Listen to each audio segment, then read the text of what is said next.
Informasi terbaru, petugas pemadam kebakaran telah menemukan 4 jenazah korban kebakaran Plaza Glodok, Jakarta Barat. Sebelumnya, 8 orang dilaporkan hilang oleh pihak keluarga. Sekitar pukul 5 sore waktu Indonesia Barat, petugas Gul Karmat kembali mengevakuasi 2 kantong jenazah dari gedung Glodok Plaza. Dari total 4 kantong jenazah, 3 diantaranya sudah dibawa ke Rumah Sakit Polri Kramat Jati. Sementara 1 jenazah yang telah ditemukan masih dalam proses evakuasi keluar gedung. Seluruh korban yang dibawa ke RS Polri akan menjalani proses identifikasi. Ya, jadi total yang setelah kita berhasil evakuasi itu ada 4 jenazah, ya, 4 korban. Tadi 1 sudah kita temukan. Nah, tadi juga sama-sama kita saksikan ada 2 kantong jenazah. Nah, 1 lagi masih teridentifikasi yang masih nanti kita akan turunkan lagi ke bawah. Jadi total seluruhnya itu ada 4 dari 8 yang sudah terlaporkan. Perkembangan proses evakuasi korban kebakaran Glodok Plaza akan disampaikan jurnalis Kompas TV Renata Panggalo di lokasi kejadian.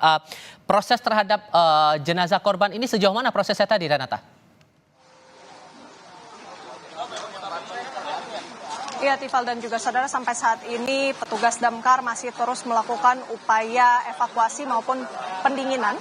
Karena memang terakhir informasi yang kami dapatkan dari PLT Kepala Dinas Gul Karmat, Satriadi Gunawan, mengatakan bahwa sudah ditemukan 4 jenazah, yang dimana 3 diantaranya ini sudah dibawa ke Rumah Sakit Polri Kramat Jati. Kalau lebih detailnya lagi, sekitar pukul 14.15 waktu Indonesia Barat, tadi sudah 1 orang dibawa ke Rumah Sakit Kramat Jati, kemudian menyusul di pukul 17 tadi baru saja 2 orang jenazah begitu yang dibawa kemudian ke Rumah Sakit Polri Kramat Jati untuk dilakukan identifikasi.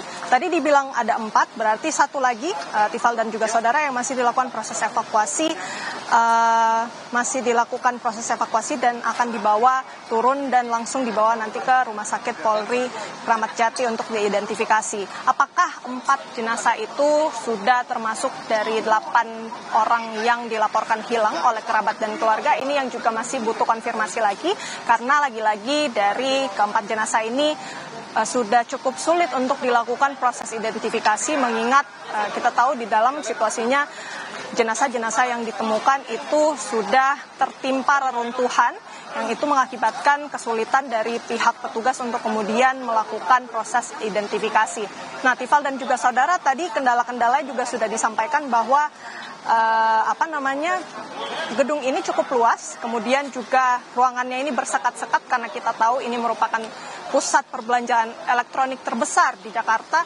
Ini banyak sekali toko-toko elektronik yang membuat para petugas juga ini kesulitan untuk menyisir lokasi. Kemudian juga sebenarnya dari satu gedung ini kan 789 atau lantai 7, 8, dan 9 ini merupakan yang paling terdampak, tetapi seluruh pusat perbelanjaan ini sebenarnya juga terdampak sehingga harus dilakukan penutupan. Dan sampai saat ini juga pihak petugas belum bisa mengonfirmasi apa penyebab atau sumber kebakaran yang sudah terjadi pada hari Rabu malam kemarin, karena kalau yang kami sempat tanyakan, ini olah TKP belum bisa dilakukan karena lagi-lagi proses evakuasi maupun pendinginan masih dilakukan. Sebanyak 6 tim ini diturunkan untuk melakukan proses pendinginan maupun evakuasi, dan masih kita nantikan apakah hari ini akan bertambah lagi jumlah jenazah yang berhasil ditemukan oleh pihak petugas. Tifal.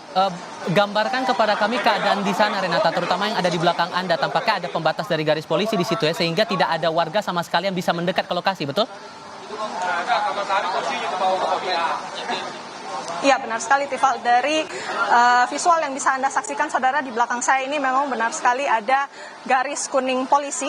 Ini yang berarti memang tidak boleh dilewati oleh warga sipil. Kalau kita lihat ke belakang, bisa Anda saksikan ini situasinya banyak sekali material-material, puing-puing yang jatuh akibat kebakaran yang terjadi sejak Rabu malam kemarin.